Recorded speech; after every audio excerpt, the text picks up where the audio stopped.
Good morning, I'm Jessica Lovell, and welcome to the Morning Medical Update. There is a lot of good news when it comes to cancer. Detection and treatments continue to improve. And the big picture, cancer is killing fewer Americans than it did 30 years ago. That, of course, is something we're celebrating. But today, we are focusing on perhaps the most concerning trend in cancer. More and more young adults are getting colorectal cancer, and we just don't know why. Take a look at these graphs here on your screen where the blue line represents colorectal cancer. The left graph is men, the right is women. The newest numbers from the American Cancer Society show that for people under the age of 50, colorectal cancer deaths have now surpassed lung cancer, making it the leading cause of cancer death in men under 50. In women under 50, it's second only to breast cancer. And just like any cancer, early detection is key. But what should people in their 20s, 30s, and 40s be watching for? And if someone does get diagnosed, what does treatment look like? Today, we are hearing from someone who has been there. Tiffany Kessler across from me is a colorectal cancer survivor. She was diagnosed at age 40. Glad to have you with us today, Tiffany. Thank back you. again yes, thank on you our so program. Much for having yes.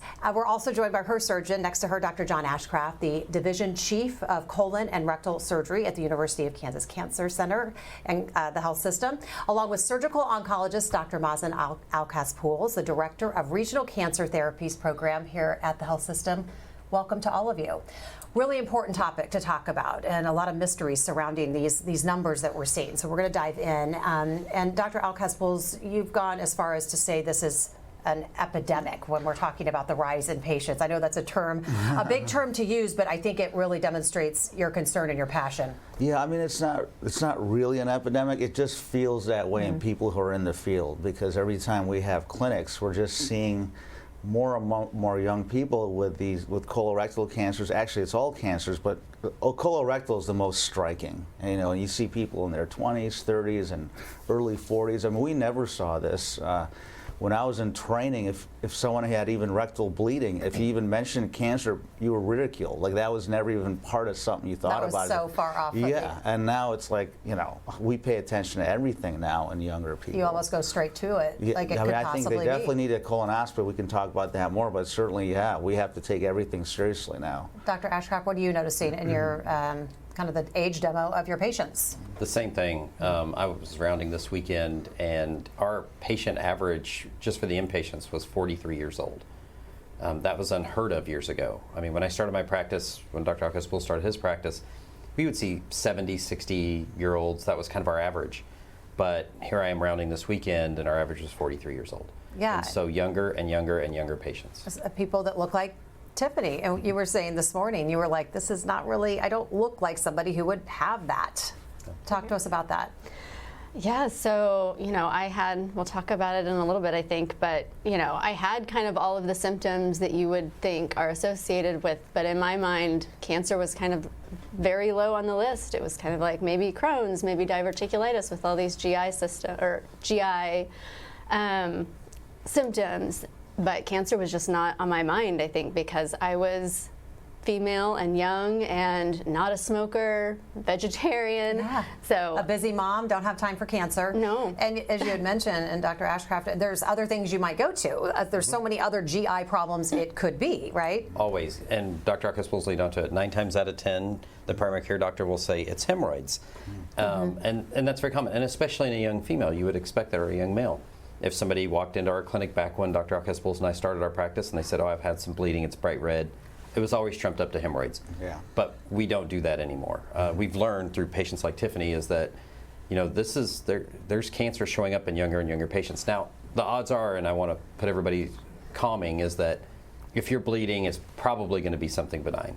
But we just know that since cancers are rising in those 40 to 50-year-olds, that we should check into it. And so now, much like Dr. Alkaspouls said, when you walk into our clinics, you've got bleeding, I don't care if the hemorrhoid's staring at me waving, we're still going to do a colonoscopy. Right. Do they wave? They get that big? Okay, good to know. So it sounds like these patients are kind of quote unquote too young to get a colonoscopy. So do you think that the age of 45 should be lowered? It was recently lowered, right? It was.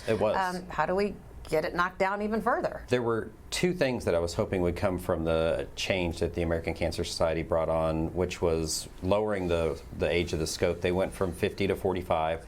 I wish they would have gone to 40, but they didn't quite go that far. And the other thing is we routinely will let patients go 10 years between colonoscopies. I was kind of hoping the 10-year colonoscopy would go away and we would go no longer than 5 to 7 years, because we're seeing so many patients that walk into our clinic that say, I had my colonoscopy 5 years ago and it was normal. But they not only show up with a cancer, but they show up with an advanced cancer. And so I was kind of hoping those two things would change. They didn't quite yet, but I think as time goes by and we learn from patients like Tiffany, that we'll be able to adjust better. Is it quite a process, though, to get that lowered? Oh, yeah. I would imagine. Oh, yeah. I would imagine. What do you think's driving this trend? I want to ask you both. Dr. Alcaz-Pools, I'll start with you. Yeah, I mean, it's difficult. I wish we knew for sure. I mean, I think we do know it's got to be environmental. It's not genetic. There's no way over a decade or two that genetics have changed so much that you see this kind of rise. So there is something environmental, there's no doubt, but we haven't pinpointed it. I mean, there are so many possibilities, weight gain and, smoking, although I think people are smoking less now. Obviously, there are the stuff in our food and what we drink, we talked about microplastics or nanoplastics now that are that they're finding in foods and even liquids in these plastic bottles. So I think it's a very microbiome. A lot of people talk about the microbiology of what's in your stool. Your colon now is different than it was, 20 years ago. So there's a big interplay. But I truly think there is something, that is there. That it's not. Although it's multifactorial, I think there is one factor that we have not discovered yet that's really causing all this. It's going to take a while, but I think there's something there. But frustrating, because you come on this program and you've got all sorts of good answers, and then there's this one thing that's affecting your patients, and you just cannot put your finger on it. Yeah. What do you make of it? Same thing. We don't know. Mm-hmm. We don't know why patients like Tiffany are showing up younger and younger and younger. We talk about microbiome. We talk about environmental factors. We talk about processed foods, and our processed food intake is higher than our kids or than our parents, and our parents was higher than their parents. Is it something related to that? Is it the genetics, much like Dr. Alcaz-Pools says? They shouldn't have changed that rapidly in a couple of generations, and so I doubt that, but probably a multifactorial combination of kind of the perfect storm, but we don't know, and we need to figure it out, because if we don't, I'm worried we're just going to see more patients like Tiffany. It'll get lower and lower in their age. Let's talk about the symptoms. The American Cancer Society came out with 5 signs of colorectal cancer that you should not ignore, even if you're a young adult. We're going to put these up on the screen, but a change in bowel habits, blood in the stool, abdominal pain or cramping, unexplained weight loss, fatigue. Dr. Ashcraft, which of these symptoms raises the biggest red flag for you? What might go, you talk about fatigue, weight loss, that could be a million things. So what should someone really be honing in on when it comes to this? Not only those symptoms, but the combination of them. Okay. And we'll let Tiffany get into her story, but bleeding with a change in bowel habits that kind of persists, abdominal pain that just kind of continues and persists, and definitely weight loss for no reason. That's always a scary factor for us as oncologists. Mm-hmm. It worries us immensely. And it's hard, because these are the topics that we don't always want to talk about. Mm-hmm. It's not an area of the body that's always comfortable to tell somebody, hey, this is happening with me. What should I go see a doctor? How do we kind of change that perception and make people more comfortable talking about it? I think every point that's been made is excellent. I think the key is you have to be. I think younger people feel invincible, right? You just don't think that something like that can happen in you. You have to be very well in tune with your body, and that's the key. You just have to. These differences that Dr. Ashcraft mentioned, even these subtle changes, you have to be aware of and take them seriously. I was in that age too. I thought I was invincible. I never thought I would get cancer at that age. But the reality is, if I was that age now, I'd be worried. You'd be all over. Yeah, exactly, because of what I've seen. It's scary. Yeah. So how do we move the needle on being comfortable talking about it? That's just it. Just be comfortable. Doing what we're doing today. Our primary care doctors need to be more comfortable having the conversations, interacting with the patient, direct conversations, and saying, hey, tell me anything that's going on. How are your bowel movements? Having any bleeding? Oh, you are? Well, let's discuss that further. Let's look into that more. Do you have a family history? All these things play into it, and we just need to be open to having those conversations. So Tiffany, diagnosed at age 40? Yes. So what symptoms were you having? I mean, I look at that checklist and I can check off every single one, but I think for me the problem was that it was over a period of time. After I had my third kid, I kind of had my digestion changed. I was very tired a lot, but I would talk to my friends. They're tired too. We've got young kids.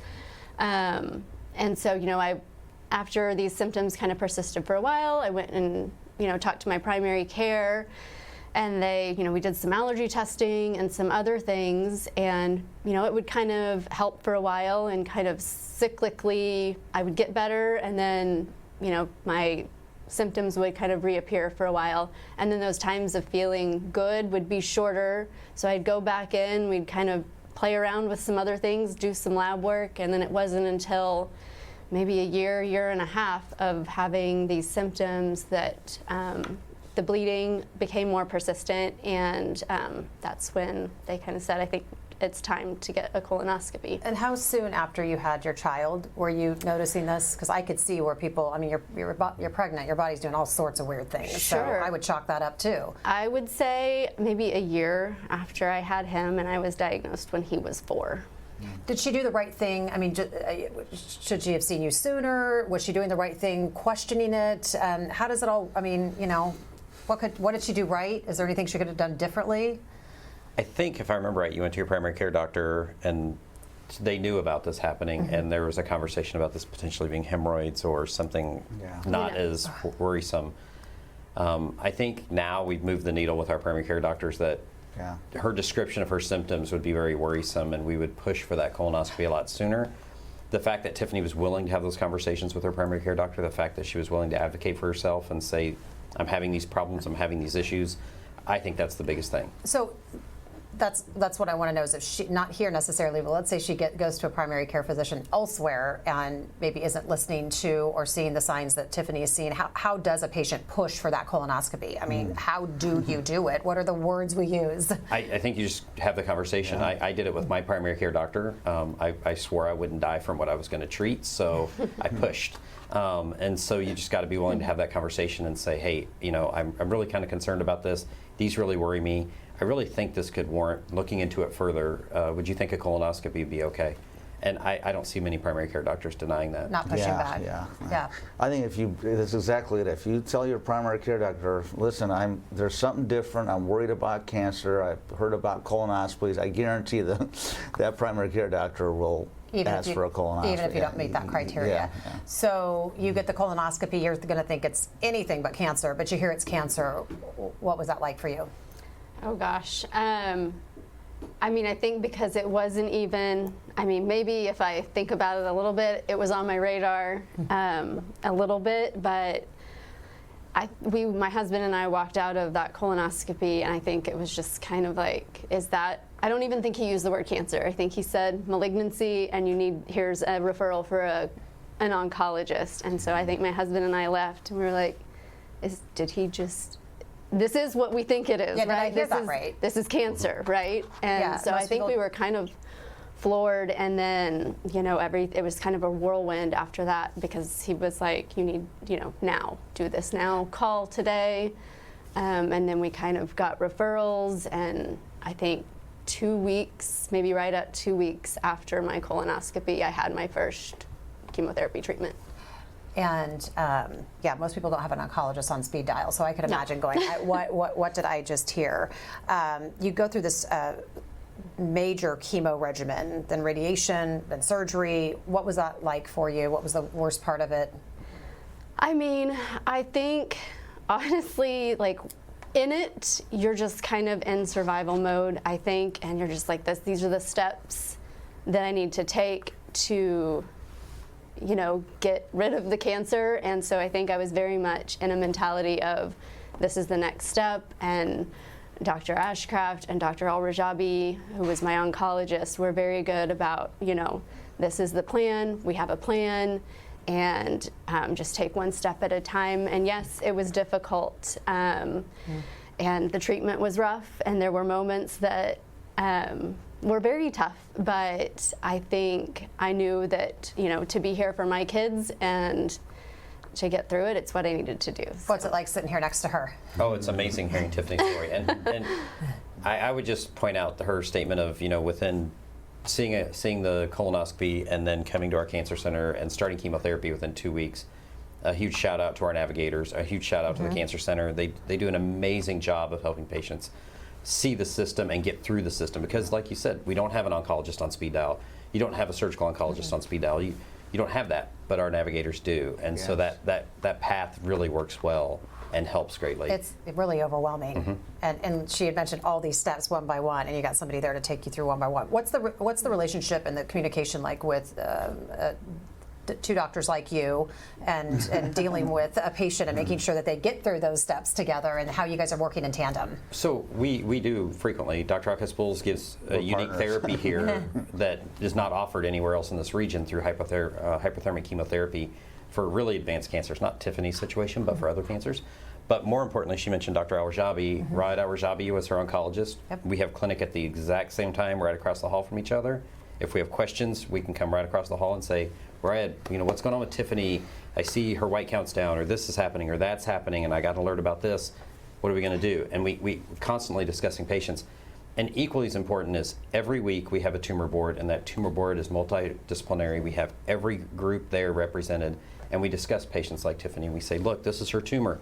This is what's unique about it. This is the standard approach, but should we use the standard cookie cutter approach, or should we hit her with something a little bit bigger?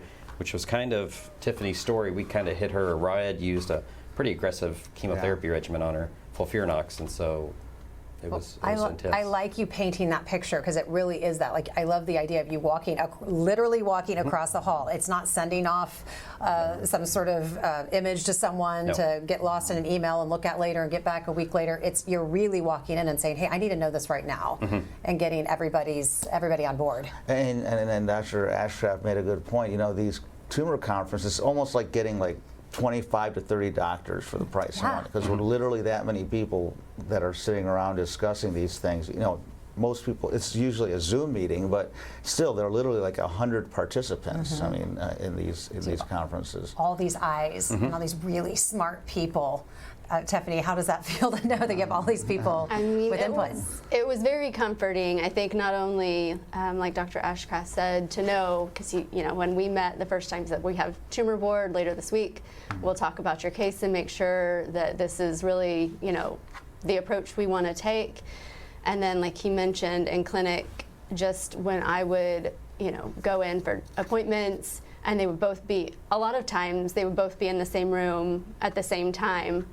And it was just very comforting, like you said, to know that they were on the same page, and to know that I'm not getting one answer from one doctor and then asking the same question a few days later and getting a different answer. They were very much, you could tell, they had a great relationship and communicated well with one another, which as a patient is a huge blessing. So those are important relationships here at the health system, but outside of the hospital, you got to go home and be supported by those around you, which is, I know these guys shaking their head are like, you got to have somebody to catch the ball when they leave here every day. Who was there to support you? Oh my gosh, so many people. I mean, I had my husband, my kids, and a whole, as you can see on the screen, a whole community full of people that just rallied around me and my family and loved my kids when I was kind of out of commission. And yeah, I'm gonna cry. I can't even watch it. Well, but, if I can say, you cry because you said people there to kind of help you with your kids, because I think as a mom, the idea of someone else, you just, that's what you're living for right there. And that's brave. I mean, asking for help is sometimes the hardest thing to do. We try to be self-sufficient, but you got to let people help you. That's one of the hardest things. She touched on something that's very important. The impact this has on younger people is a lot different than older patients, because so many more people are involved.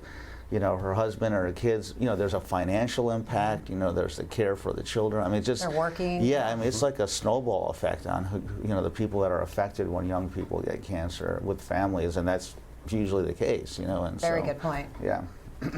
We have some questions. We're going to talk about family history here in just a moment. And if you're watching live and you have some questions, use the chat on YouTube or Facebook. You can tweet us or email the Medical News Network. Information is right there on your screen. We have a quick update on our COVID count this week. We have 18 inpatients, including 2 in the ICU as of Monday. Dr. Ashcraft, so walk us through Tiffany's surgery. What'd you do?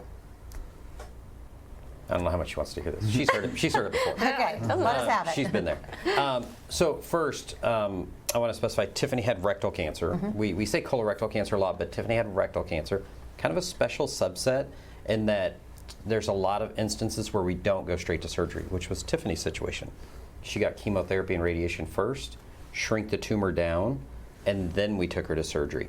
The reason why is because in the olden days, way before Dr. Alcaspools and myself, if you took a patient to surgery, 1 in 3 would have the tumor come right back in the pelvis, a 33% recurrence rate. But when we treated patients like Tiffany in her way, that was only 3%. And so we did that so that we could get a better surgery out of her. We did a robotic approach on her. We went down, we removed her rectum, reconnected things. Because she'd had chemotherapy and radiation, I did have to torture her with a temporary ostomy or a temporary bag for a little while. She did great through that. And then we had a second surgery a little while later to make that bag go away, about 8 to 12 weeks later. So then let's go back to that point, because what's the difference then between colon cancer? We use that word a lot. It's colon. We do. Is it the same? How much different is it than when we talk about that in rectal cancer? It's really different in the way that we approach it and treat it. We know that rectal cancers have higher rates of death. They have higher rates of recurrence.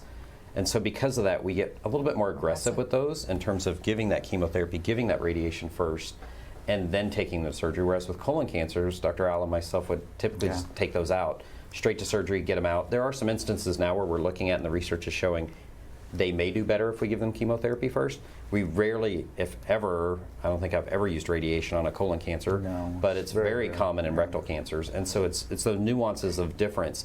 And again, going back to what Dr. Alcaspools said, that's why the tumor board is so important. The radiation oncologist there, the radiologist there to help us look at the tumor and determine which stage is it.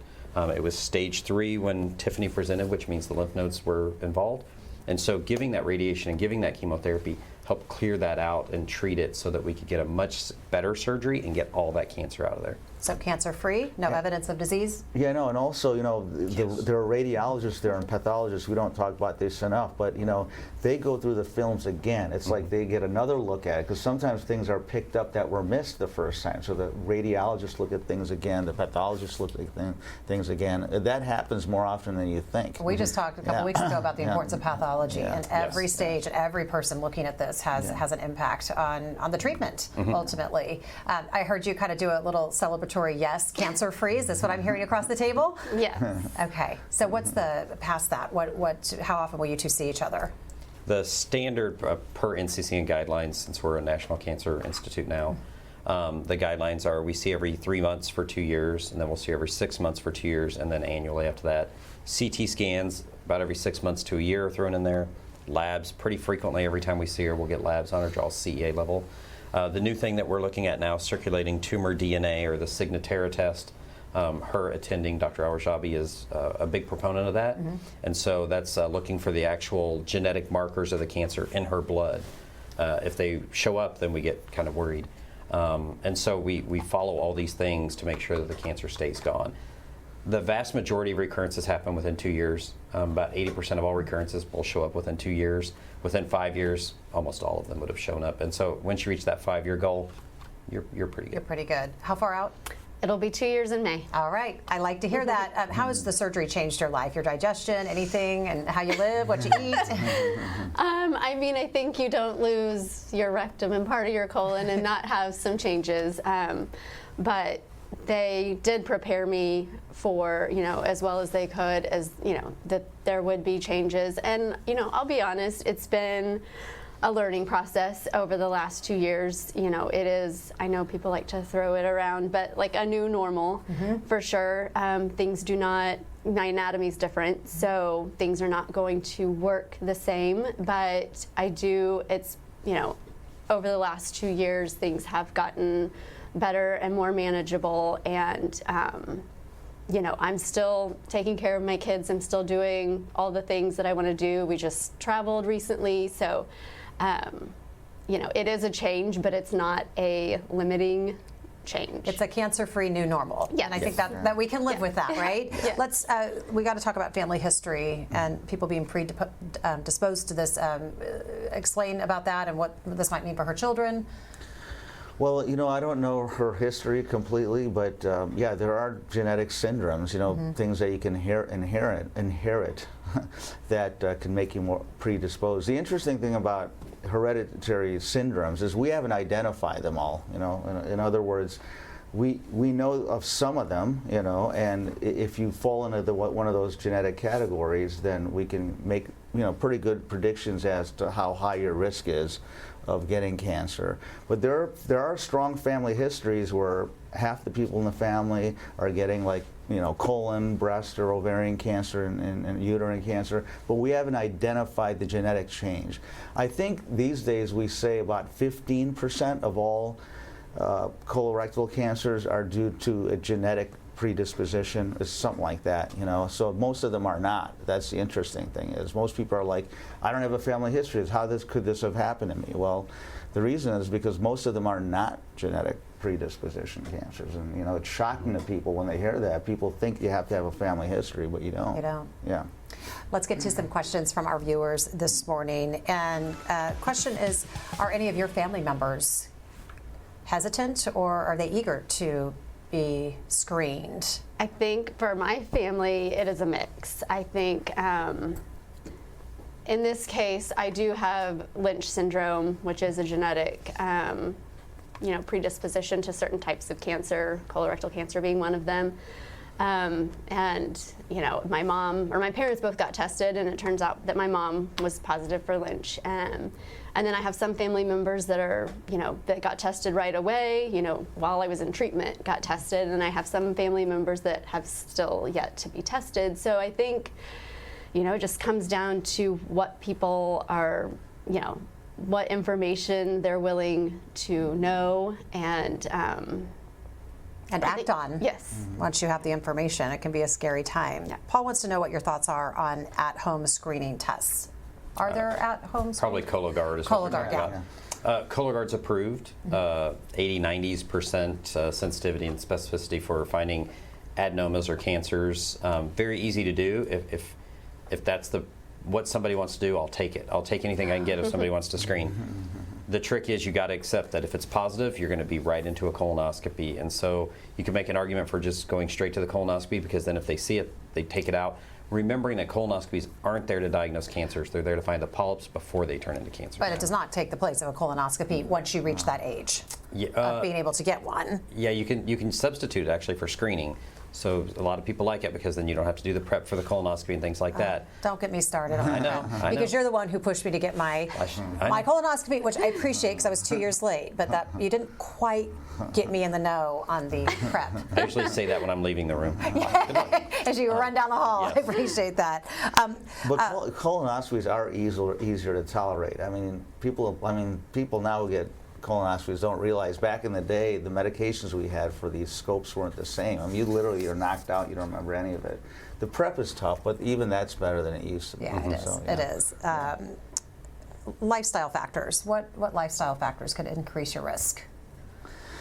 Well, I think you can only do so much. Obviously there are things we know that are high risk. Weight gain is one of them.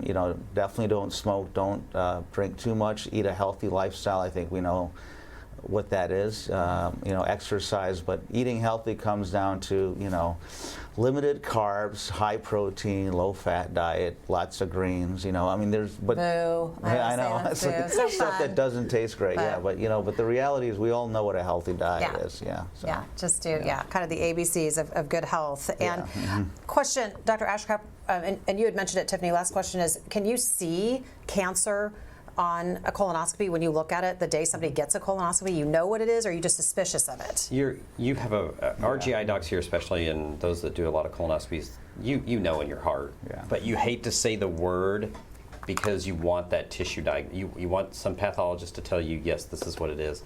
And so you want to kind of prepare the patient for the worst, but wait for that pathology. And then just lastly, Can X-rays be used for screening versus a colonoscopy? What's the difference, and what are they seeing that? There are some tests you can do a CT colonography to help look for it, but they're nowhere near as good. Yeah. We really focus on colonoscopies. We will take the stool studies at home. CT colonography is really reserved for patients that can't tolerate a colonoscopy. Yeah. All right, Dr. Alcaz. And they can miss really a smaller cancer too, the CT colonographies. So on that note, what's the big takeaway today? I think the key is, again, be really well in tune with your body. When you recognize any of these symptoms, take them seriously. And I think it was really well stated that when you see your primary care doctor, there's nothing wrong with being proactive. I mean, sometimes the primary care doctors have a really tough job, let's face it. I mean, like Dr. Ashcraft says, 9 out of 10 times it's not a cancer, so you can imagine it's hard to pick up that one. But I think as long as we know that patients with these symptoms, when they're younger, need to be tested to take it seriously, I think that'll go a long way. And younger patients knowing that they're not invincible, they can get cancer. So know your body and be able to communicate that with your primary physician. That's exactly it, yeah. What's the takeaway, Ashcraft? Much like you said, be an advocate for yourself. Don't be afraid to talk about these things. We know they're going up in younger patients, so younger patients need to kind of have heightened alert. The primary care doctors need to be kind of heightened to that. But not only we talk about younger patients, but one thing we didn't hit on is racial disparities. African Americans, 20% more likely to be diagnosed with colon cancer and 40% more likely to die of it. And that needs to be addressed as well. Absolutely. Tiffany, again, thank you for sharing your story and just being a face of something nobody ever wants to be the face of. What's the biggest takeaway from your personal journey? I mean, I'll reiterate what they say. I think it's huge to not only be able to communicate with your primary care doctor, but have a doctor that you feel comfortable talking with, and that may take changing doctors or finding someone that you do feel comfortable talking about, your digestion and your stool and blood and your poop. And, I mean, those are words that make people uncomfortable and made me uncomfortable until a few years ago. And so I think just having that comfort level with your doctor is important, so that when you do notice changes, that you're not waiting to say something or waiting until you feel like it's bad enough to bring it up. If it feels off, it probably is. It may not be cancer, but it could be something that they could fix or help you with if you bring it up. So. Thank you for your words and your message today. Thanks to all of our guests and to our viewers for being with us. We'll see you back here tomorrow at 8. Genetic tests are changing healthcare, and doctors aren't the only experts who should read your results. I'm Jessica Lovell on the next Open Mics with Dr. Stites. We show you the science behind genetic counselors, how their niche expertise can help prevent misdiagnosis. Wednesday at 8. Subscribe to our morning medical update and Open Mics with Dr. Stites podcasts. Now everywhere podcasts are available.